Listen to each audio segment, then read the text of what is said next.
Smart math solution চ্যানেলে আমার প্রিয় ছাত্রছাত্রীদেরকে জানাই অসংখ্য ধন্যবাদ। অনেক ছাত্রছাত্রী কমেন্টে জানিয়েছে যে স্যার কিভাবে আমরা সহ সমীকরণের অজ্ঞাত মান বের করব। যেমন একটা প্রশ্ন আছে, আর এর মান কত হলে আর এক্স প্লাস 2y = 5 এবং আর প্লাস 1 × x প্লাস 3y = 2, এই সমীকরণগুলির কোনো সমাধান থাকবে না। খুব ভালো কথা, এটা খুব ইম্পর্টেন্ট একটা প্রশ্ন ক্লাস 9-এর জন্য, নবম শ্রেণীর জন্য।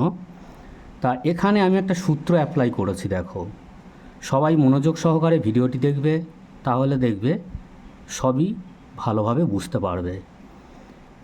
এখানে যে সূত্রটা প্রয়োগ করা হয়েছে, 1 নম্বর সমীকরণের এক্সের সহগ ডিভাইডেড 2 নম্বর সমীকরণের এক্সের সহগ ইজিক্যাল টু 1 নম্বর সমীকরণের ওয়াইয়ের সহগ 2 নম্বর সমীকরণের ওয়াইয়ের সহগ ডিভাইডেড 2 নম্বর সমীকরণের ওয়াইয়ের সহগ। এখানে আমরা শুরু করছি। দেখো, সহগ কার বলে একটু জানা দরকার আছে। সহগ কাকে বলে? যার সহগ বলবে তার সঙ্গে যে গুণ আকারে থাকে সেটা হচ্ছে তার সহগ। যেমন প্রথম সমীকরণ আর এক্স প্লাস 2y = 5, এখানে এক্সের সহগ আর, ওয়াইয়ের সহগ 2। সেইভাবে 1 নম্বর সমীকরণের এক্সের সহগ কত? আর বসিয়ে দাও। 2 নম্বর সমীকরণের এক্সের সহগ কত? 2 নম্বর সমীকরণের এক্সের সহগ হচ্ছে আর প্লাস 1 ইজিক্যাল টু 1 নম্বর সমীকরণের ওয়াইয়ের সহগ। 1 নম্বর সমীকরণের ওয়াইয়ের সহগটা বসাও। 1 নম্বর সমীকরণ ওয়াইয়ের সহগ হচ্ছে 2 ডিভাইডেড 2 নম্বর সমীকরণের ওয়াইয়ের সহগ কত? 3। বা বর্জ্যগুণ করো। বর্জ্যগুণ কাকে বলে? কোনাকুনি গুণকে বর্জ্যগুণ বলে। 3r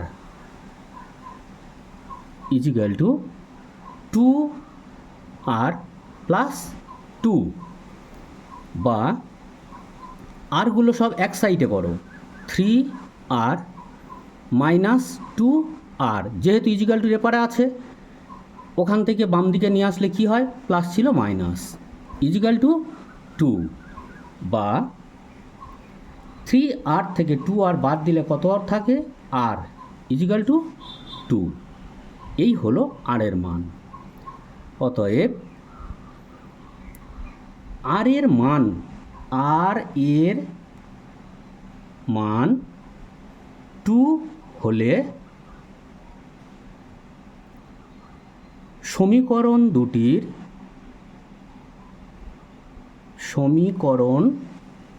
দুটির কোনো সমাধান থাকবে না। কোনো সমাধান থাকবে না। ব্যাস, একদম সিম্পল একটা প্রশ্ন, খুব ইম্পর্টেন্ট একটা প্রশ্ন, 99% ইম্পর্টেন্ট ক্লাস 9-এর জন্য। আজকের এই পর্যন্ত। যদি ভিডিওটি ভালো লেগে থাকে একটা লাইক করে দিও এবং বন্ধুবান্ধবদের মধ্যে শেয়ার করে দিও, এবং নতুন আরও ভিডিও পেতে চ্যানেলটিকে সাবস্ক্রাইব করে রাখবে। ধন্যবাদ।